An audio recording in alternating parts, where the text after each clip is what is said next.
I want to talk about rogue judges. There is a proliferation of, I would say, liberal ideologies in the American justice system. And I think it's really, really starting to screw up people's lives. So there's two stories here that I think they're going to freak you out if you haven't seen this somewhere else. An illegal El Salvadoran immigrant is arrested for shooting a man in Reston. I think that is in Virginia. Let's get that story. News tonight, we have just learned that the man accused of pulling the trigger in a deadly shooting just one day after he was released from jail is here in the country illegally. Good evening. Thank you for joining us. I'm Scott Thuman. On your screen right now is 23-year-old Marvin Morales Ortiz. Fairfax County police say he shot and killed a man inside a Reston home today. And tonight, our Tom Rousey dug into Ortiz's lengthy criminal history and found out this is not the first time he's been accused of murder. He also has new information that we... This is not the first time he's been accused of murder.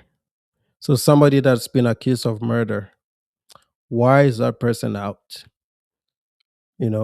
Leftist judges not really caring about, you cannot reform people like this. I don't believe in rehabilitation and reform. I think if you're a criminal, you're always going to be a lifetime criminal.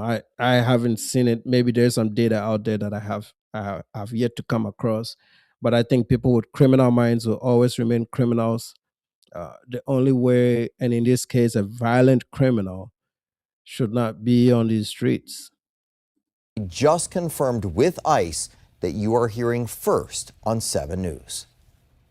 ICE is telling us not only was this suspect illegally in the country, they had put a detainer on him that was not honored. In addition, it turns out he's been charged with multiple crimes in the past, including murder, seemingly with no consequences. Police spent a long time investigating at the home where this happened on Wednesday afternoon, and there are a lot of questions about why the crime was ever allowed to happen and why the suspect was free.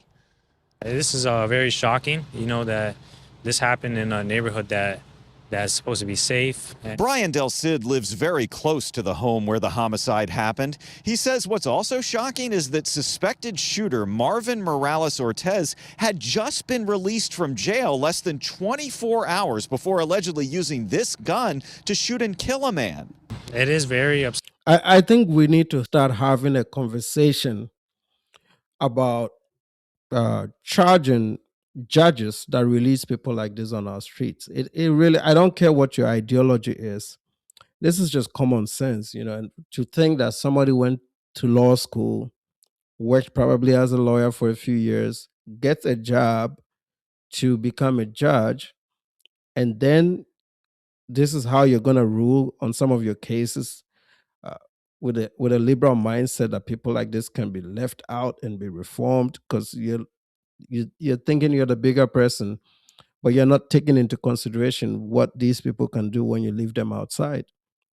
And this is not the only case. I'm going to play another one so that you can see that there's a pattern, especially in blue states and in liberal cities, of this happening and really making their communities unsafe. That he literally just got out yesterday.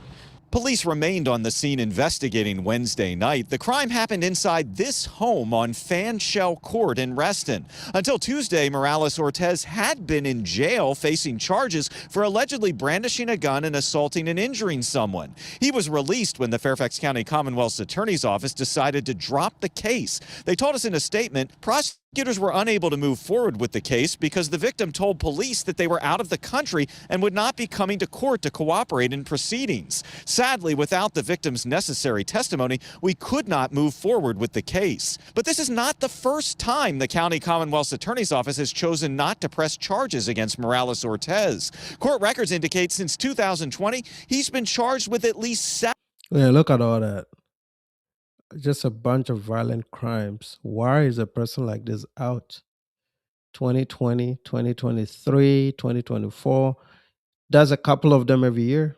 crimes, including first-degree murder back in 2021. And every single time but one, prosecutors at some point decided not to move forward. The one time he was found guilty for a theft, he was fined, but records show he never paid it. And everything. Man, this is crazy. A murder suspect is back in custody weeks after he cut off his ankle monitor and took off. Good evening, everybody. I'm Casey Stiegel. And I'm Heather Hayes. Philip Torres was facing charges for a murder that happened in June. Fox 4's Vanya Castillo live with details on his capture. Vanya. Hi, Heather. Hi, Casey. Yeah, police say that a Fort Worth man accused of murder and was out on bond cut off his ankle monitor. It's amazing how some of these judges are treating murder like it's maybe a theft, a small case. These people have killed people, These are murderers. And why would you let a murderer out and put an ankle bracelet on them? You just put them in jail and not give them any bond. Right? Like, what is going on? Is it a systemic plan to just eliminate or reduce the population? No, I don't know what is going on. It just doesn't make sense to me.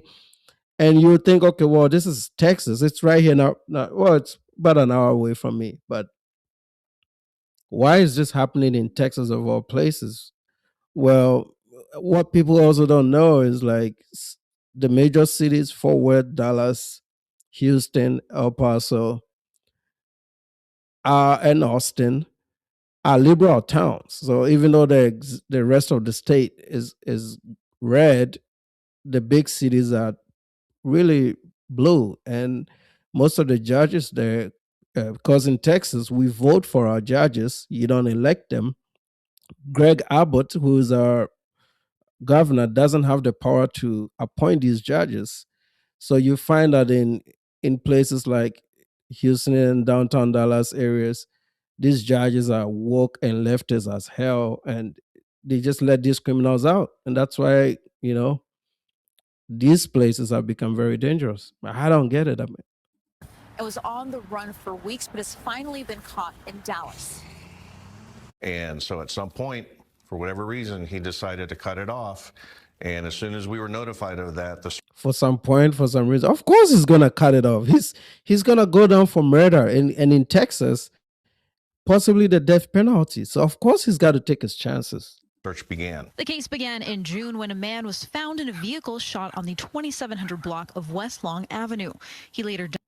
Yeah, you see how some people live in third world conditions in a first world, right? When these guys get on the internet and they talk as if it's all rosy. I love America, man. I love what it is and what it does, but I've also seen it all. And there's certain places in this country that really, really needs to be looked at. This is not, this is not really representative of a country with that much resources and potential. This is just not. Who do you blame? The people that live there, the people that represent them? I don't know, but Died from his injuries. This man, Philip Torres, was arrested and charged with murder in the case and was released on bond as he awaited trial. Part of the condition of his bond was that Mr. Torres was supposed to be wearing an ankle monitor. But that condition didn't last long. We were advised in late November that he had cut off his ankle monitor. Police say he was on the run for weeks. For those that are related to the loved one, friends and family, I'm certain they want nothing but justice for the loss of their loved one. And I think, for them to find out that someone that may be guilty of something.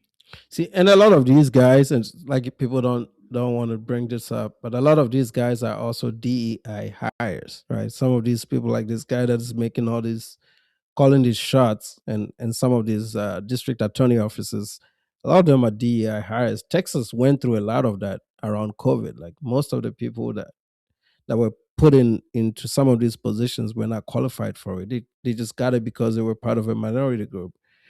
And this is, you cannot run a system without meritocracy. It's never going to work.